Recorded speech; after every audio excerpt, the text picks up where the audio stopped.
welcome to Science in Your City's Booked for Science episode 2.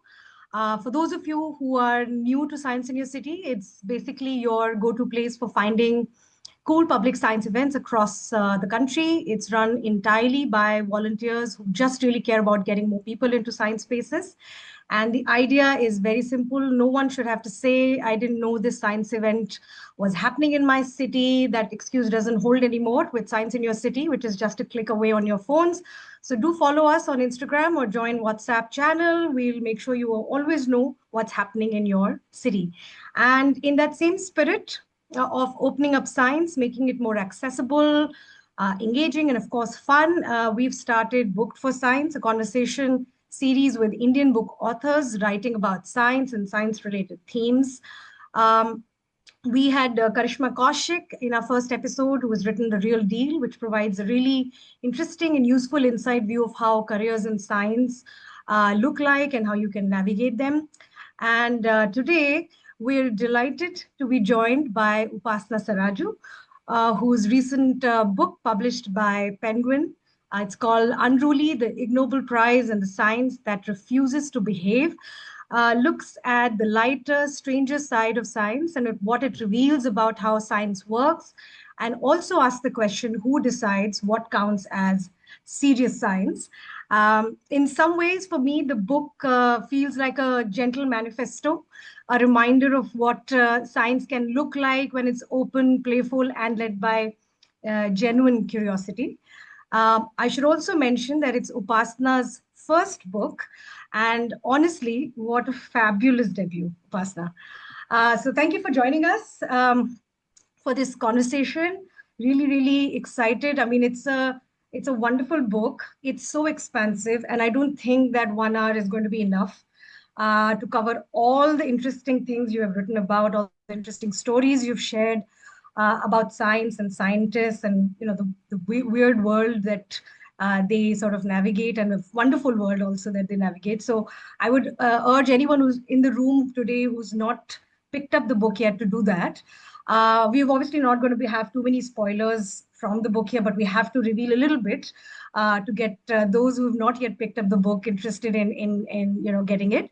But before we dive into the conversation, I would also like to introduce my lovely co-host, Jhalak Mehta, who is going to take us through our slightly unruly format, as you can see here, and maybe a fun activity to kick us off right in the spirit of this book.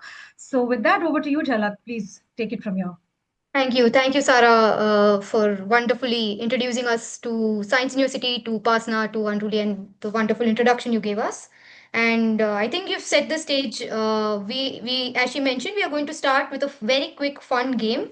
We will follow that with the main discussion of the day, that is opening the cabinets.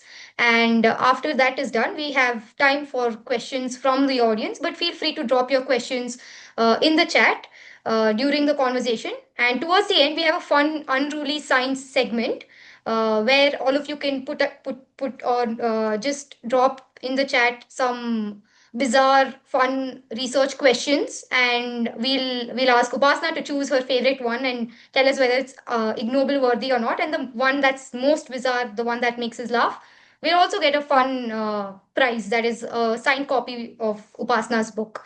So that's the format that we have. And like Sarah mentioned, this is the second episode of Booked for Science. And each Booked for Science, we've tried to do something a little different, not just talk about the book, but kind of like try to walk into the book in a way that's a bit more curious, a bit more playful. And today we are in that spirit. We are not typically going to talk about Unruly, but we are going to open what we are calling a cabinet of unruly curiosities. So on your screen, you will see 6 cabinets, and Upasana will choose which cabinet she wants to open each time. But before we do that, we have a fun, quick game. It's called Real or Fake. Sir, can you go to the next slide? So we have some fun questions coming on your way in the Zoom polls. These are just research statements slash questions. All you have to do is just take a minute to vote whether they are real or fake. Do you think it's completely made up, or do you think this is a real study? So we'll take a minute. Upasana, please feel free to join me in conducting this. All right. Okay, so Kasturi, can we request you to launch the first one? Yes, I'm launching. Great. It's it's actually um all at once. Okay, it's okay. So, we can all. Is everyone able to see the polls? Yes, can see like 6 questions. Right. I think also. Awesome. So, just draw, cast in your votes, and we'll take a minute for people to read and cast their votes through the 6 questions or statements that we have. And no Googling. Yeah, So no if it's, googling, no. Just go with your gut. Don't overthink. or unless you've read Upasana's book already, then you might know some Yes. of the answers. I hope I get some of these right. It would be quite shameful if I didn't. So we're going to come to you and ask you to point out the real ones. Oh But dear. let's wait for people to answer. I see some really Sure. interesting statistics. Yeah, Looks, yeah, I really love how this is turning out. very nice. This is the kind of confusion we wanted to create. So this is looking very nice. Quite a few real, and a few fake as well. Yeah, votes for fake. So the first one is researchers in Japan studied whether the sound of chewing affects how crunchy food actually tastes. So, Pasna, do you want to point out the real ones out of the 6 that are listed? Yeah, I think I'll take a gander. I don't remember my entire book by heart, but if everyone's done voting, let's see. So I think, let's go question by question actually. Yes, Researchers in Japan studied whether the sound of chewing affects how crunchy food actually tastes. This is tricky because it sounds like it could be true, but Oh, my vote is it's fake. yes. yes, this Oh is my God, completely made up. yes. Oh my God. Okay. Now, scientists studied whether teenagers pick their noses. This, unfortunately, is very real and even won an Ig Nobel Prize. Next, researchers studied whether people walk faster when they're carrying an empty bag versus a full one. The premise seems obvious enough that it wouldn't warrant a full study, so my guess is it's fake. That's right. This is also made Oh, up. great. The questions just disappeared. I'm going to try and find the window again. Okay, I'll read out. So the next one Yeah. is scientists discovered that most mammals, regardless of size, take about 21 seconds to urinate. Yes, this is most definitely real and won an Ig Nobel Prize for the researchers who won, I think, overall either 2 or 3 Ig Nobel Prizes, Yeah. which means they have a trend of asking really strange and unusual questions that nobody really cares the answer to until you found the answer, and then it's terribly interesting. So you would think with mammals, you have elephants to, I don't know, the smallest possible mammal, and you'd think that the bladder size would make a difference in how long they would take to urinate or the body size. Turns out there's an average that all mammals stick to, which is kind of weird. So I would encourage all of us to look into why that's the case. Yeah, Next, so surprisingly, phys- we've got the most fake votes for this for the mammals. Yeah, which is awesome because firstly, the I believe the intuition is why would someone look into this, and secondly, this can't possibly be true because mammals come in so many different sizes, and Yeah. overall there's a sense of revulsion to this sort of a question, Yeah. but it's actual science, a very real science, which is quite Yes. amazing. So Then next we we have have a physicist studied whether a cat can be both solid and liquid. here we have a very interesting 50-50 split. I want to honestly later if we have time. Here, speaking of cats, look who made an appearance. I Ah, want I want to hear why people thought it was real and also why they thought it was fake. I'd be very interested to know your reasoning. This is also an Ig Nobel winning study. It's 100% real. physicists and mathematicians looked into how one defines a solid and defines a liquid. So if you're defining a liquid or a fluid as something that takes up the volume of the container it's in, then surely cats should fall under that category, because no matter what shape of box or container or vessel you have, cats can get very comfortable in them and leave very little free space. So this study really makes us think about, what are we actually calling a solid and liquid at the boundaries of the definitions of both, when things are not quite sure. Again, a very mathematical study, which I find consternating but interesting nonetheless. Yeah. So the last one is animal researchers estimated the total surface area of Indian elephants.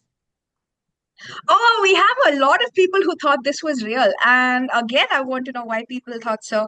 Because let's argue against both cases. If it's real, why would someone bother looking at the surface area of elephants? Like, what possible use could that have? And if it's fake, you can argue, if people can look into things like how long mammals take to urinate, why wouldn't they look into something less less strange, less disgusting Hmm. as the surface area of a mammal? And this is an Ig Nobel winning study too. So 100% real, and one of the few winners of the Ig Nobel Prizes who is an Indian scientist from Kerala. And there is one chapter dedicated entirely to this individual's work. Again, no spoilers, but we have some of his backstory, his life story, his experiences with working with elephants, and how one even goes about measuring the surface area of elephants, because you can't really climb onto one and with a tape measure. So yeah, there we have it. Nicely done, everyone. Very interesting answers. Yeah. Very nice. And Yes. thank So you, Pasna. Yeah, and it yeah, was that actually was my favorite. It was my favorite chapter too, from which these two studies that we mentioned in the poll are from. It's a really beautiful chapter. yes. Yeah. Also, so for fun fact that all the real ones in the polls, they are mentioned in detail with a lot of fun anecdotes, the people behind them, context of how the study came about to be in Unruly. So if this has made you even a bit curious, there's a lot more in the book.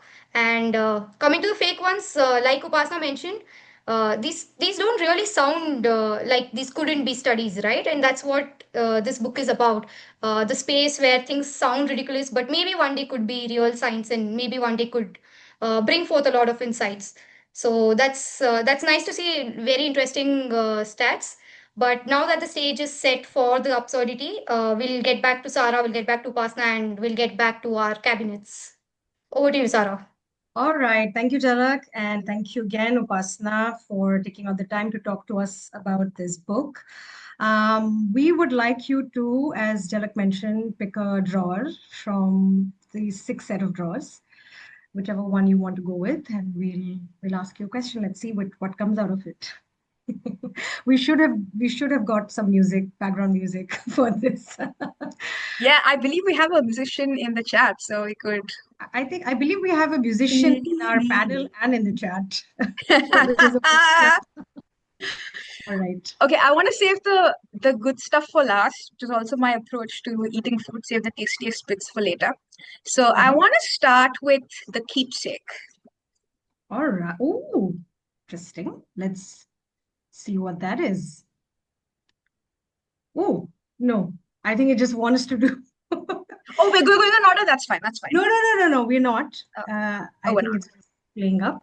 But anyway, so the keepsake is, I don't want to like ruin it for everybody, so I'm just going to Yeah, read I'm it. not looking. Yeah, so the keepsake question is actually a more reflective question of the lot, which is, Ooh. if a reader were to take one keepsake from this book, what would you want it to be? Yeah, I mean, what are your If a reader could take away one keepsake from this book, I would hope that they kept the book itself as a keepsake, because a lot of love and attention went into it, and there are little drawings that I've made.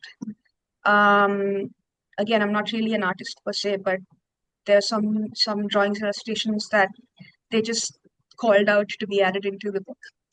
The other keepsake would be the idea that things are not always what they seem at the surface, and it applies especially more when your initial reaction to something, an idea, is that it's boring, disgusting, or pointless. So when your initial reaction to hearing an idea is, why would someone bother doing this? Or I can't believe they spent time and money and resources doing this, or who is this useful for? That's when I would want you to peel back the curtain a little bit and try and find out from the point of view of the people who've done it. Why did they do it? That will lead anybody down the kind of Alice in Wonderland type rabbit hole exploration that I went through. So there's nothing I've done or written that's unique to me as an individual. Anybody who is a thinker and just generally enjoys wonder in life will find that there is immense to be excited about and in awe of when you look around and pay a little more attention to the things that you overlooked the first time. So that's where the treasure is, and I hope that's what readers take away: the attitude to boring things, gross things, weird things, and weird people. Yeah, yeah. I actually, again, from chapter 7, I don't know which of the two researchers said this. I think Dave said this, that science doesn't always have to cure diseases or take us to stars. Sometimes it just needs to make us look at the world a little differently. And I think that for me, when I was going through the book, and we are living in the today we're living in a science world where you're being told to constantly look at translation of your research and what is the value of your research, and there's a shift to that, even policy shift to that. I think your book has come at a very good time to remind us what underpins science, which is curiosity. And then curiosity means you should be bold enough to ask any question, you should be allowed to ask any questions, and that's really where scientific inquiry starts from. And I think your book exemplifies and reminds us of how science really works. So I think for me that's been the key takeaway. Jalak, anything from you? Yeah, I think I like this line where it's a very simple line. Curiosity doesn't need a reason. And Yeah. that's what underlines everything that you've just said. How to just unapologetically ask, shamelessly interrogate and ask questions. And that's what I've taken away from the book. And if And if, if I can add, sorry, I'll just take a second, Sarah. If I can add, you'll find that most people who enter science do so with that innocent amazement for finding anything that's unknown to them or to humanity in general. It's over the course of being instructed over and over again how to be a good scientist that I think many students and young researchers pull back from following their intuition and passion and instead focus on things like what would bring me grants, what would please my PI, etc. So much of the book is about what are the consequences of following your passion when you're in a system that is actively discouraging it. Not only not encouraging it, but actively discouraging it. You're right, when there are people, when your peers ready to shame you because you won something like an Ig Nobel Prize, or even when you've done when you've performed research on something like how long mammals take to urinate. There's an entire society around you as an individual, and scientists are individuals. Let's not forget that they're just people ready to squash that individuality. That applies to any of us living our lives in society in 2026. But I would think it's especially harder for scientists to like we talked about, just simply follow their curiosity, because it's conditional curiosity that is supported, not just any curiosity. So yeah, thank you for that question. Yeah, it's a little sad that not all questions get treated equally, and we're very happy that you Yes. wrote this book, and it's like a lesson for all of us. Why there could be ridiculous questions, but amazing science coming out of it. So where to next, Upasana? Which drawer should we open? Oh, let's do the mind bender oddity. Yes, Hmm. this is my favorite one. Sorry, Oh boy. it's not. Something is wrong with our. No problem. No problem. Let's try again. Nope. I think it just wants you to ask this question. Yeah, No, I think, if you listen, want, I can share my if screen, the, Sarah. No, it's okay. I mean, yeah, maybe after this question. So Yeah. go ahead. So Ask. mind mentor oddity, which story rewired how you understand science, how it's done, and how it's understood? yeah, wow. Wow. Okay, I'll start by saying this.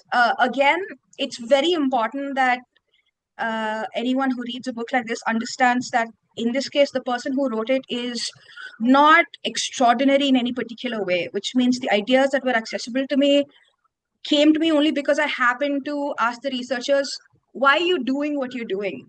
Isn't your family ashamed? And anyone can go up to a researcher and ask them, why do you do what you do? Where did it start? What is the origin of your interest in this subject? Right? With that in mind, this is going to be a terribly difficult for me to answer, because every single chapter which houses a unique profile and interview with a different scientist working in a different field of science blew my mind and honestly rewired my brain. So the year I spent writing this, there was one Upasana at the beginning of it, and at the end there's a completely different person. So it was largely, I think, little by little, a lot of things changed. My perspective was rewired. I am buying time, as you can imagine, to try and find an answer. But which story rewired how I understand science? Okay.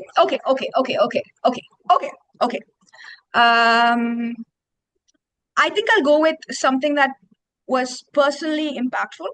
There was the story of Dr. Manjula Reddy from CCMB, who happened to have won the Infosys Prize in Science for her work on bacteria, on specifically a bacterium called E. coli, which we may be familiar with because it's all over our guts, and it's all up in like a lot of polluted food and water, which causes a lot of digestive distress to a lot of people, sometimes serious illness. But E. coli is basically everywhere. Now, there are two reasons why this changed how I looked at things. One is Dr. Manjula Reddy never studied in English until she was in college. She studied Telugu medium until she was in her 11th or 12th. She studied Telugu medium and dove right into pre-university or university courses, not having ever studied science in English. So she taught herself English by reading a lot of poetry and novels, including romance novels. And at the same time, did her very best to excel in developing the fundamentals of the field. Because at college time is very crucial to get your fundamentals right. She managed to do all of that decades before she ever won the Infosys Prize, decades before there was any validation, and while there was a lot of parental pressure, as is typical of many South Indian families, to get married.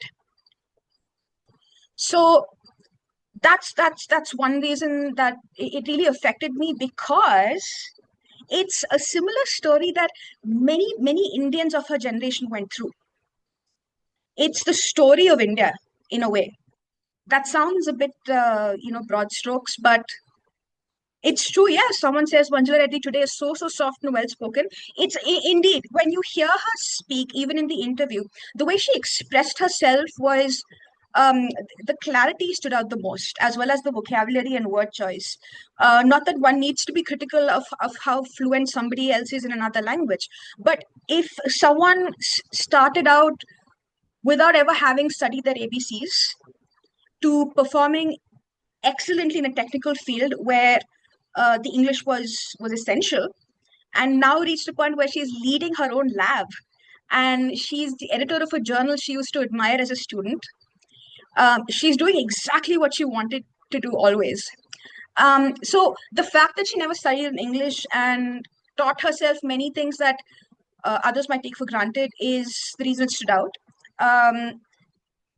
And the second thing that I can't get out of my head even now, the stickiness of the idea is so intense that she took something like E. coli, an organism that exists everywhere, and happened to have fallen in love with it at some point in her career, right? As like all of us fall in love with certain ideas. Sometimes it's sport, sometimes it's a career, sometimes it's a fun fact that we fall in love with. Sometimes it's people who excel, that the idea of excellence that we fall in love with. But she turned the love for something ordinary, and I'm using ordinary in the sense that it's literally abundant in the environment. There is nothing rare about it. There's nothing particularly unique about it, and there's nothing glamorous about it. But that did not stop her from trying to find questions about E. coli that still did not have answers. So that kind of blew me away, because I kept thinking in the back of my head, but why did you study E. coli? Why E. coli? Why not some other organism that needs like a safety hazard suit and international committees to handle, and there's always a danger of it escaping and mutating and causing societal collapse like in a movie? Why not one of those? But the answer to her was very simple. It's what she had a passion for, and she stuck with it until there was something, until she discovered the mysteries of this ubiquitous organism, right? Which again comes back to the idea that let's not, as I did before learning about Dr. Manjula Reddy, let's not dismiss something because it's ordinary, because it's quotidian. There's always, the deeper you go, the more interesting it gets. And she exemplified that for me. So I truly admire her for where she's for where she started, where she's come, and the philosophy she embodies in a way. Even now, she would never say I had a tough life, I had a difficult start. I might say that in the context of other people's origin stories. She would never say that. So that dignity, that intellectual dignity with which she carries herself, and how well spoken she is, like someone said, it's still blows me away. Oh. And yeah, I can't clearly, I can't shut up about it. Yeah, I mean, you. What I really liked about the book also is that you have shared such beautiful human stories of scientists. It's filled up the pages with, along with wit and humor and absurdity. All of that is there, but there are also these beautiful human stories of these scientists who have Yeah, gone I through. think just want to add the line that the other line that I liked in your book. You said something on the lines of how when you strip science of its strangeness, there is humanity at the end of it. So this is your book brings that out very, very beautifully. All right. Thank you so much. Okay, Upasana, what's the next one? I also see we don't have much time, so we'll have to move a little Oh my faster. God. Okay. Shorter answers, Upasana. The why of it all clue. Let's do that, and I will take no more than 2 sentences. All right. That's a good one. Oh yeah, I'm excited. Okay, so the question is, because we're going with the Cabinet of Curiosities as the format, every cabinet has an object that started it all, that started the whole, all the specimens. So what prompted you to write this book? I'm sure you're getting this question a lot, and will be getting this question quite a lot as you go along talking about your book. And maybe also tell us, like, maybe did someone inspire you? Who inspired you to write a book? Who do you look up to as a writer? Maybe reflect on some of these things as well. Sure. Okay, then let's give me 5 sentences to cover all of that. Yes. Okay. First of all, I love the question. It doesn't matter how many times it's been asked, because there's an introductory chapter which goes into detail about where it started for me. And specifically, there was one Ig Nobel study that I happened to come across, which was about fruit bats doing NC-17 things to each other, which had won an Ig Nobel Prize. That's the first I had heard of Ig Nobel Prizes, and that's when my antennae kind of went up. The second study to make me really want to have something to do with Ig Nobels in life was the study about cats. Are cats liquid? That was a study. That was a little headline that came in the news, and I was flabbergasted at like the fact that this was even news and someone took it seriously enough to print about it and someone won an award for it, and I was fascinated by that aspect.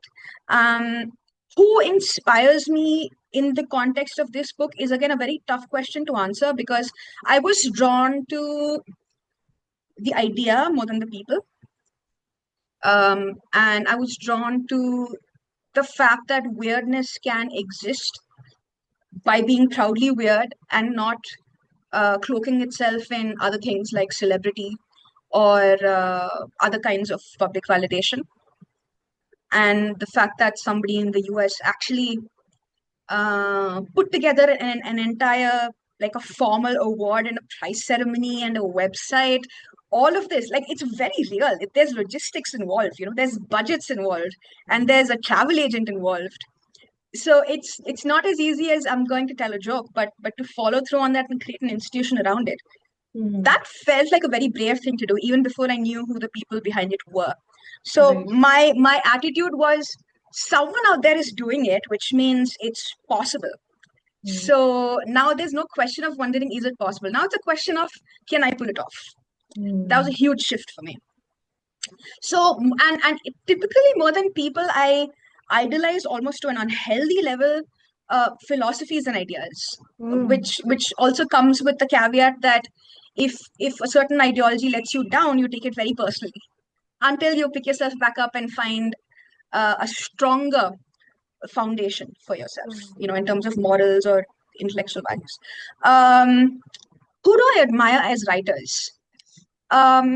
So I like all the humor and absurd writers. There's a playwright called Tom Stoppard who wrote a lot of absurdist humor. In English playwright. There's a German playwright called Heinrich Müller who wrote absurdist plays again, but in German. But then I could only read the translations, obviously. I liked books like Three Men in a Boat, anything by P.G. Wodehouse. I love the Tintin and Asterix comics.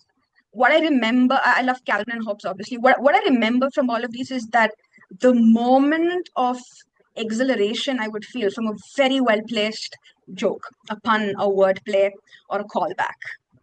I remember that the moment it feels like you feel extra alive, hyper alive. So I think once you've felt that in any piece of media, you go everywhere looking for it, and inevitably you find it. Inevitably you find it. So yeah, I think I didn't count the rest of the sentences, but I hope we can. Bertie has written, yes, jokes and puns for the win. Yes. Oh, absolutely. Oh my God, wordplay, the best thing in life. Okay, Upasana, which cabinet do we open next? We've finished 3, Okay, I think. Yeah, let's do the locked one. Yes. So what's the story you had to keep locked away from the book, or wish you could have written about it in more depth? A story that did not make it into the book. So this is like, Yeah.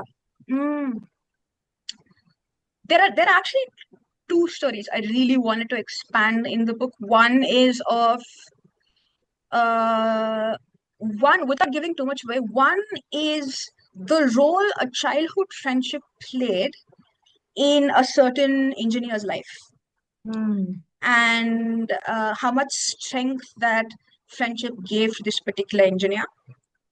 And okay, actually I will spoil it. The engineer in question is someone known as the Polar Woman of India, because she is the first person to have spent more than a year, about 400 and something days consecutively, in Antarctica. And the first Indian woman to have done so. So I did not go into this in detail, but I really wanted to. We're talking about the human side of science. I really wanted to show what mattered to her at some crucial points in her life and what gave her strength. That's something I did not get to go into because we decided to stick to STEM stories in a way. The other would be something that I think actually my next book might be about, so I'm not gonna spoil it. Yeah. wow, we are getting a sneak peek. Yeah. Actually, yeah. There's a clue in the book about what the next one's gonna be about. And you could have written about the cat, whether it's solid or liquid. It's a footnote in your book. Oh, exactly. Yeah. So the reason I did that, now this study that we're talking about, our cat's liquid, I haven't expanded on it too much in a chapter because it's one of the more well covered Yes. uh, Ig Nobel related pieces of work. So I Yeah. really wanted to give enough attention to the ones that are not as covered, and especially all of the Indian Ig Nobel winners, Yes. just to say, like, they didn't know we had such incredible minds in our neighborhoods, in our societies. How great would it be if we could celebrate that, instead of always looking elsewhere? Wonderful. That's very all Back to the right. cabinets. Back to the cabinet. Which one is your fifth question? The lol find. Yes, okay. All right. So, which, of course, it's a slightly unfair question, and I think we've Terribly asked you in a different way already. But which has been your favorite story from the book, which also made you laugh quite a bit? Okay, you know what? I actually have an answer to this. There is one entire chapter dedicated to the absurdity of bureaucracy.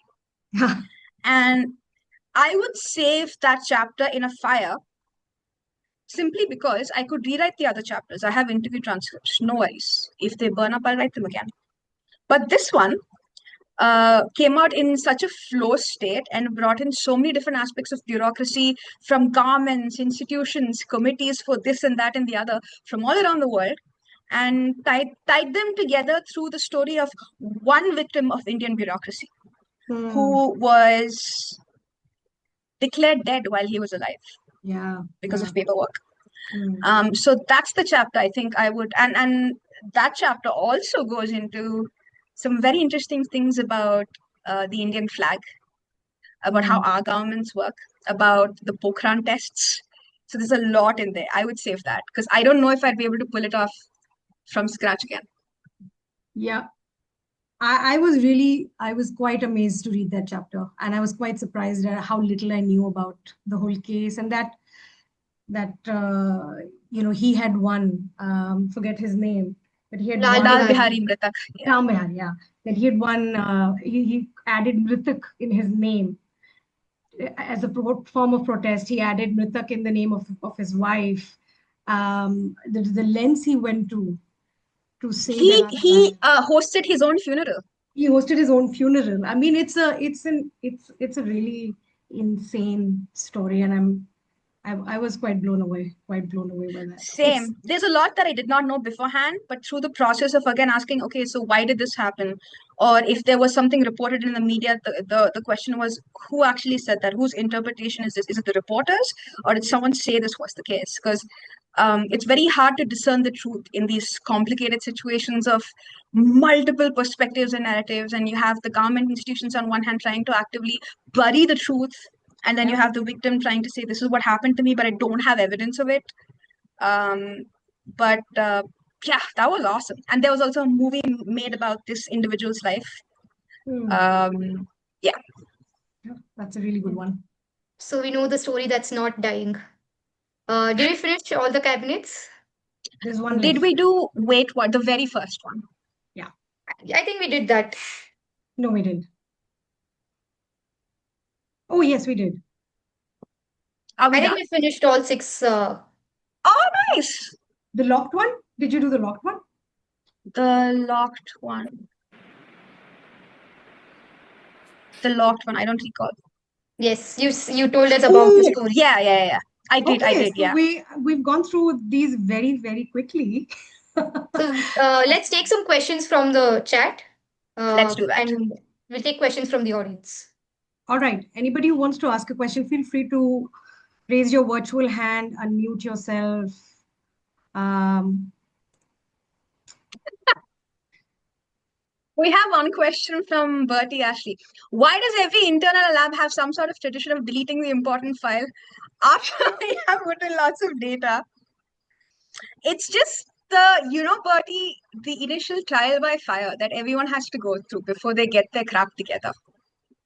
Like, how do you understand the value of data unless you've been the cause of losing massive amounts of it and then face the consequences?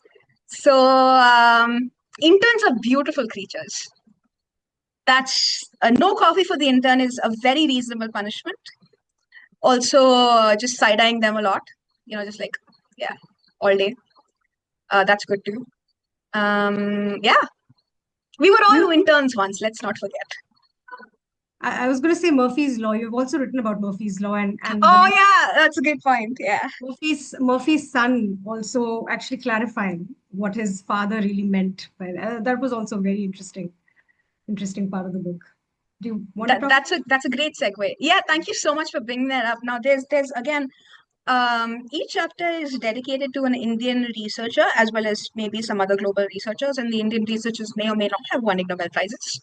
But there is one chapter with the country's first Ig Nobel Prize winner, I think, and that's paired with the story of Murphy's Law, because the people behind what we call Murphy's Law also won an Ig Nobel Prize for conceiving of this thing we call Murphy's Law.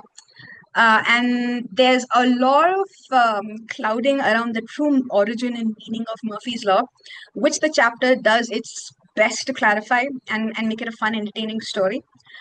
So, if for those who are unfamiliar, Murphy's Law is typically understood as whatever can go wrong will go wrong. And there is a solid engineering origin story for that simple colloquial statement. And even if you read nothing else in this book, just read that bit and went away, I think you would get the message of how easily certain stories and signs are twisted, and people are hilariously misrepresented. So yeah, so I'll tell you what, walk into a bookstore, just read this one chapter, and then if you don't like it, you don't have to buy the book. And then if you like it, buy the book. Yeah, that's great. I also thought it was a very interesting perspective, and also coming from his son and how he clarifies it at the Ig Nobel ceremony. And I'm not going to reveal what he says. I think people should read the book and find out. Yeah. Upasana, I also really thought that each of your chapter can be a standalone, like it's a standalone chapter that you can read and then discuss it over dinner with your friends and family or whoever, because it has just so much in it. There's just so much to unpack and understand and deliberate and muse about. And so I think it's a great book for dinner table conversations, like those who are trying to find topics to discuss at dinner time. I think it's a really good book. Of course, you have to be very nerdy as well. Yeah, but it does have a lot of did you know sort of fun trivia. Even if you didn't want to have a deeper meaning about the role of curiosity in science and all of that, there's still so much fun to be had, even at the superficial level. So yeah, that's part of the draw of humor.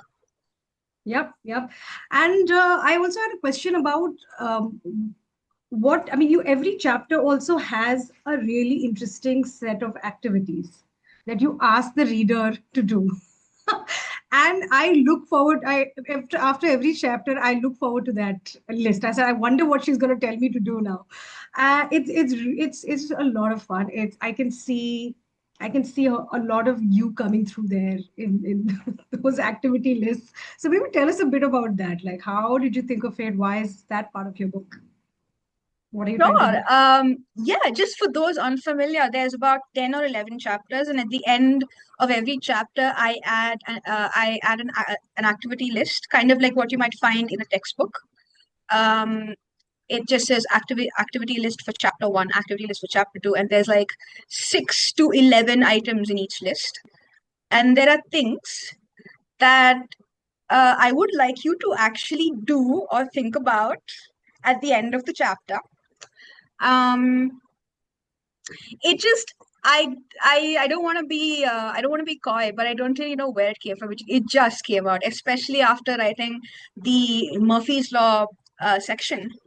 It just felt like you need one final touch, just a little sparkle, a little ribbon to complete the sense of absurdity and to complete the journey of everyday weirdness that you in your home with your own brain and your own 2 hands and feet. Forgive me, those who have fewer limbs.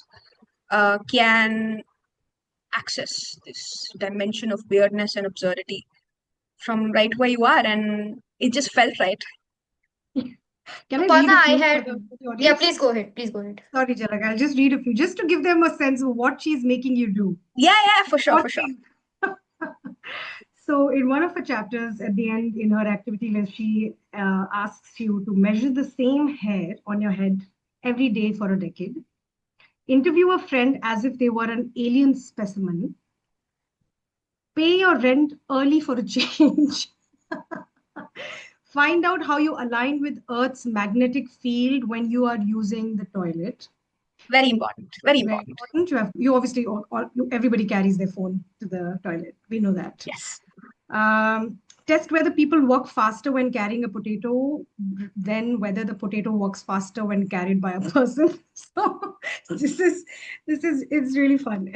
It's really, it really makes your brain and mind go in direction it hasn't gone in a very long time. So thank you for sharing those really fun ones. Yeah. Sorry, Yeah, I Jalak, please think go ahead. that's what you've brought the spirit of Ig Nobels really well through the book and through these activities, like Sarah mentioned. I just wanted to ask, how much time did you spend in these stories and these conversations? The interviews you've had with people and the interviews you've written about, they sound like a lot of fun, and it also. But at the same time, I know you've spent like a lot of time reaching out to these people, talking to them. So, how long did you take to bring this book into life?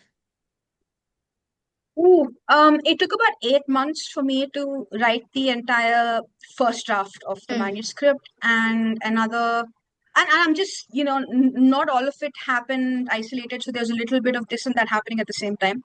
So, but overall, if we had to count 8 months to write the manuscript, 3 to 4 months for just the interviews and the research, and then a whole other year to connect with the publisher and turn my Word document into a book. Although I actually use Google Docs, fun fact. But the publisher preferred Word doc. So that was a whole thing. Oh my God. Um, yeah, that's how long it took. Now each Hmm. interview itself was based on how much time the interviewee had, how much time they could spare talking to me. Sometimes when they had a really nice time, they would agree to continue the interview, move things around in their schedule, or do a part two a few days later, or a few weeks later. So they typically went on for one, in some cases, 2 hours, sometimes 3 to 4 sessions, sometimes just one session. And it's after the interview, I would quickly jot down moments in the interview, which I recorded the audio of, that made my eyes go wide. And I knew that that's where something could be extracted and developed into a chapter. So all the chapters came out after I found an interview inspiring and which gave me a direction to explore. Like I knew it was going to be about the Ig Nobels, that's the background. But what am I trying to say? And what am I trying to share about this individual story that's not just a biography? And in a way, present an example of what I consider good or interesting or deep science writing, you know. And I could be wrong about that. Everyone has their own tastes. But I will say again, another fun fact, I wrote to like 10 times as many people than I interviewed, and like so many of them declined politely. Mm. So many of them left me on red. So many of them were just couldn't find the time in their schedule, even though they really wanted to be a part of this. But which is why in the acknowledgements of the book, I don't know if you reached that part yet, Sarah and Jalak. I thank everyone who agreed to be interviewed and gave me time of the day, but I also thank everyone who didn't agree to be interviewed because they helped make the book what it is in a way. Yeah, that was a moment of personal growth for me, accepting all of these rejections. Yeah. It's very beautiful. We have one question from Purti. She's asking, if you were to select one Ig Nobel worthy research question to work on, then what will that be? You can only pick one because yeah, let's see what you pick.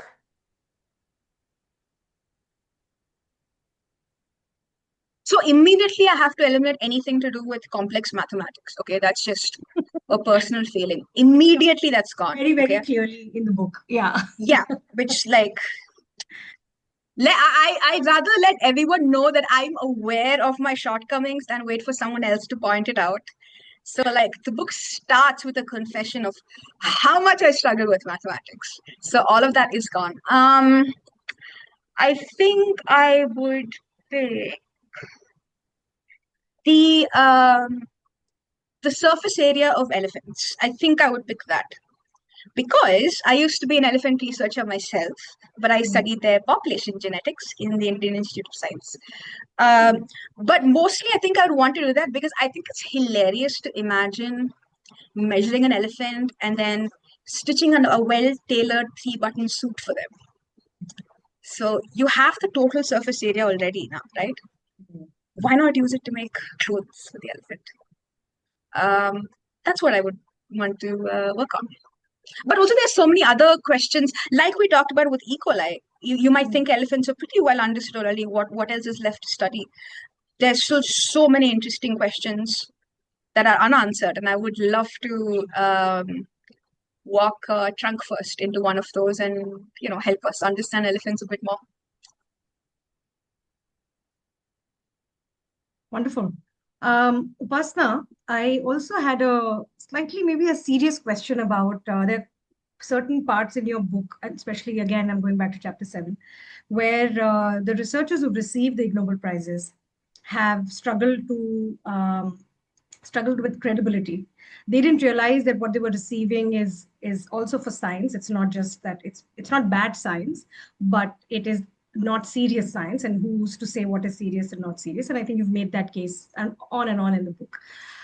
So my question was actually, even when I started reading the book and I picked up the book for the first time, is like, how seriously do people, the largest scientific community, takes Ig Nobel Prizes, and whether that's something that deters scientists to participate in in an activity or an initiative like Ig Nobel's, is that their reputation, their credibility is at stake. So did you speak to these researchers about whether they were concerned? Of course, there are a couple who have mentioned that they got a lot of backlash. They had, they didn't get promoted, or their grants got rejected, or there were various other repercussions for accepting Ig Nobel Prize or being collaborators of Ig Nobel Prize winners. So yeah, just wanted to hear from you about the struggle that researchers who get Ig Nobel Prize. Yeah, the one of my core motivations for this book was to correct any misunderstandings about the Ig Nobel Prizes, because I saw them in the light that they were intended, and I also saw that not everyone else was viewing them in that way. Yeah. So I wanted to set the record straight in one way. The really, really interesting thing is there are as many perspectives of the Ig Nobel Prizes as there are individuals receiving them. Everybody has a different way of looking at it, a different way of justifying their involvement. There are those who were contacted and said, "Congratulations, you won an Ig Nobel Prize in so and so field." And the scientists or potential recipients would reply saying, "No thanks, I don't want one, because I don't want to be made a joke of, or I already think the Ig Nobel Prizes are a joke." And the names of these individuals are obviously not revealed publicly, but those who go through the nominations for the Ig Nobel Prizes, do all of the judging and the final decision, they're well aware. Because if one person declines, then you'll have to find someone who's a happy recipient to to receive the prize that year. So when I found that out from interviewing some of the very main constructors of the Ig Nobel Prizes, I was shocked, because at the beginning I kind of assumed surely all these intelligent, smart people would know what this was about. Turns out no. And part of it is to do with how the Ig Nobel Prizes are written about. The second they're called satirical prizes, or they're called some sort of lighter version of the Nobel Prizes, which they aren't. The image it creates in your mind is something like the equivalent of the raspberries for movies. They create a sense of mockery or attention for poor performance in whatever you're doing. But that's not what the Ig Nobels are. Yes, there have been people who've won the Ig Nobels very innocently and happily, went home with the prize, only to face a backlash at home, and be stripped of certain opportunities. I also know of one scientist who specifically lost out on a very important promotion to being an assistant professor because they had won an Ig Nobel Prize that year. Yeah. And because in their culture, which is Asian culture, and I mean geographically Asian, it was seen or misunderstood as bringing shame to the university that this person was affiliated with, which is such a gross misunderstanding of the intention behind this. That exemplifies how hard it is to be different, no matter what you do, and also what reward lies within yourself if you do push through that. Very few people who have given up on their interest because of backlash, they just get a bit lonelier as they do their work. They get a bit sadder as they do their work. But these scientists at least, didn't give up on their interests and passions and the curiosity, which tells you a lot about the world, doesn't it? Yeah. And also, I think there's one scientist who hadn't heard of Ig Nobel, but by the end of it was like, oh, I'm going to check them out. I didn't think they were serious. It was serious business. Right, yeah. The Ig Nobels typically get like one little column every year in every newspaper saying the Ig Nobel Prizes were held this year and they're a satirical counterpart to the Nobel Prizes. That's all the coverage they get. And the whole point is to look underneath the surface of things, to dig until you find something interesting. Don't wait to be attracted by something interesting. So the interesting thing is already there. I promise you. You just have to have an eye for it. So this entire book is about sort of correcting that assessment of the Ig Nobel Prizes in mainstream media coverage as well. That's the intention behind it, but let's see if that happens. We have one question in the chat, which is very interesting. So Amaya is asking, how does the panel reject other nominations to pick an Ig Nobel winner? Aren't all nominations quirky in their own way? That's a great point. It's true. When you're starting from a place of everything has value, every question has value. How do you then decide which has more value than the other? Now, for this, I apologize for repeating myself, but there is a chapter detailing the entire nomination and deliberations process behind the scenes. The answer is actually quite simple. The Ig Nobel Prizes come with a pair of criteria. And the criteria is the tagline. It has to make you laugh, and then it has to make you think. So the Ig Nobel Prizes, in their formal definition, are awarded for anything that makes you laugh, then think.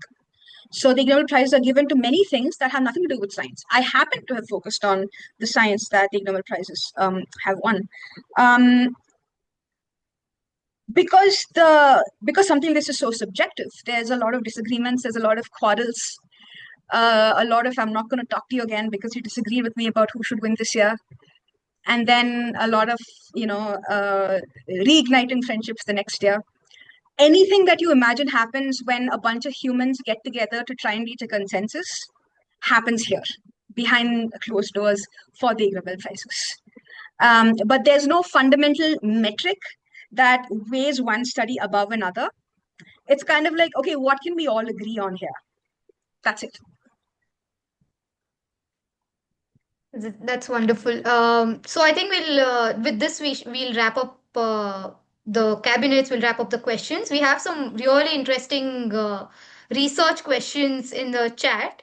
And Upasana, it's your work to choose whether it's Ig Nobel worthy or not, and we want you to choose a winner from these questions. Sarah, do you want to read some of them out?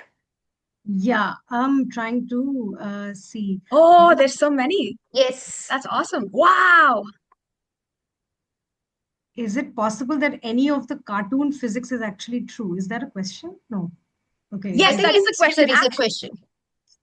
Yeah, no, it's great. One aspect of cartoon physics is some creature running and then slipping on a banana peel and falling, and toppling over. Somebody studied that. Somebody studied the physics of why banana peels are slippery. It's in the book. So it's in the book. And it's very Googleable also.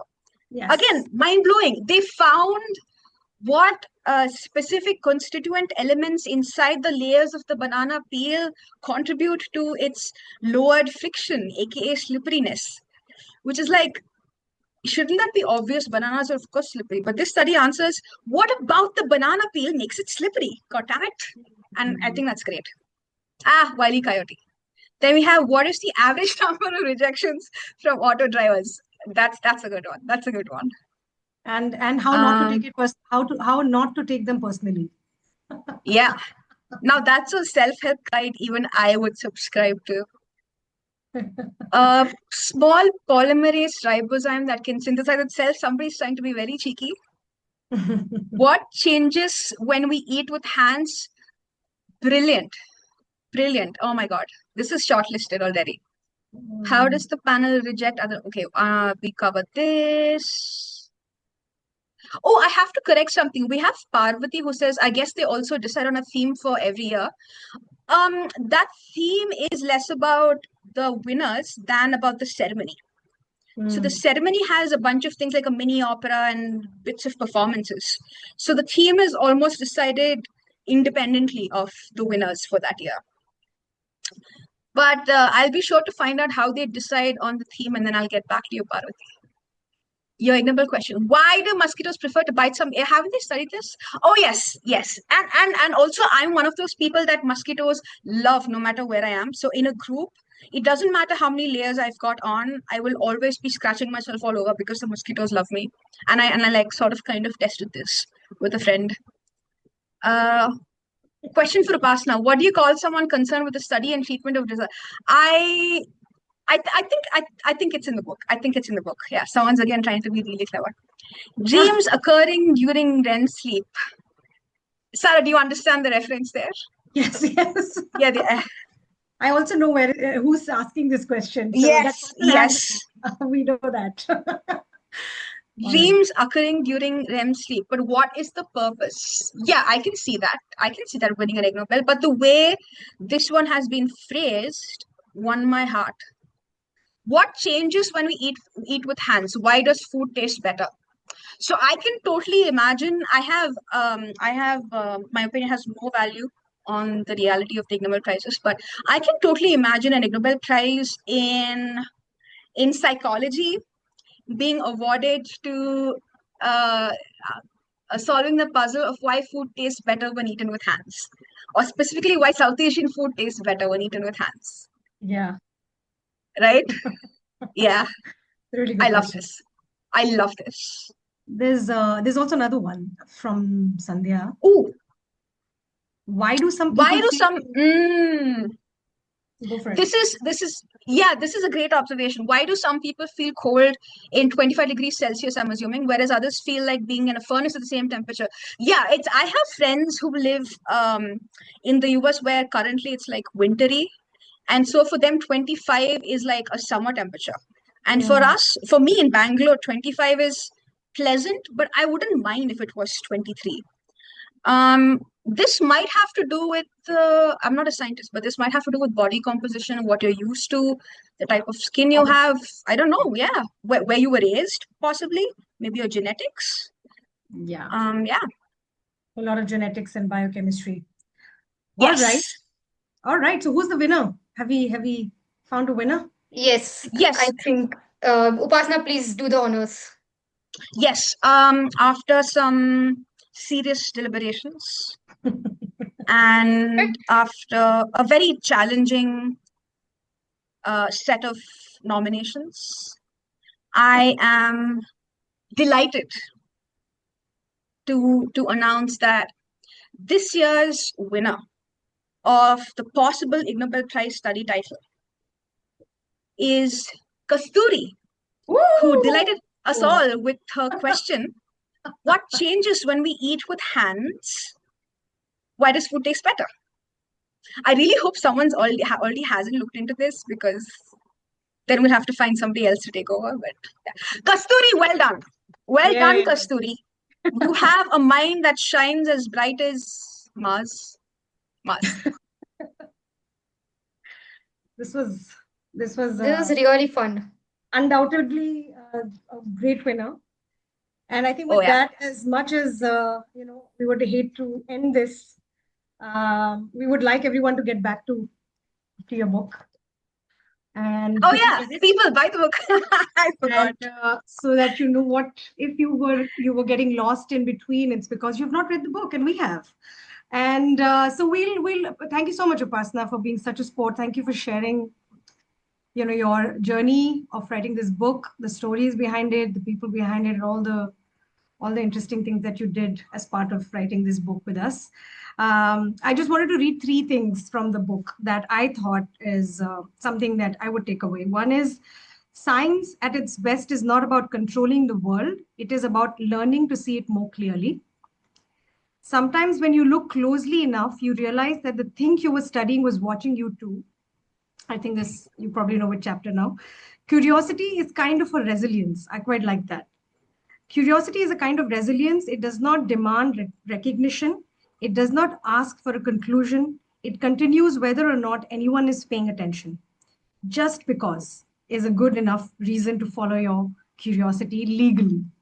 So I think, and there's so many such reminders through the book that you have put there to remind us, why we are in science, why we do science, why we love science, why is science important, and how do you do good science.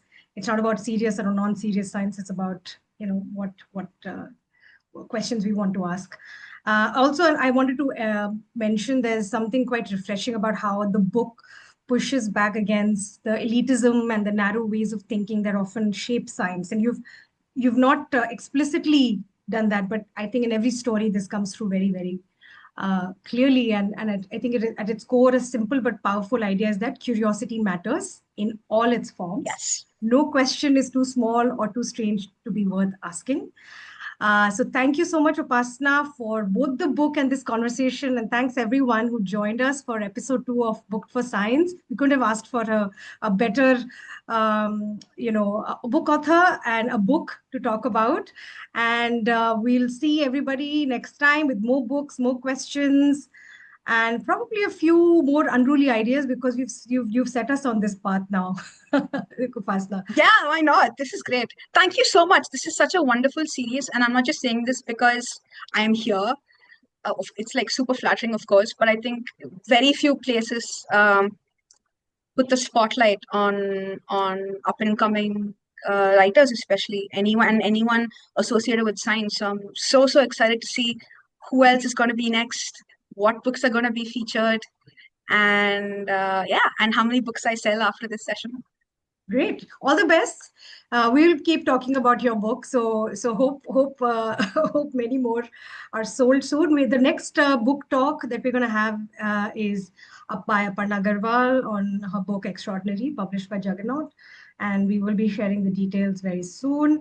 But with that, have a great long weekend, everybody. Jhalak, any final words from you as we sign off? Thank you so much, Upasana, for doing this with us. We've thoroughly enjoyed. I enjoy your reading your book, and humor is not easy to write, but you've seemed to master it. So thank you so much for doing that. Very true. Very true.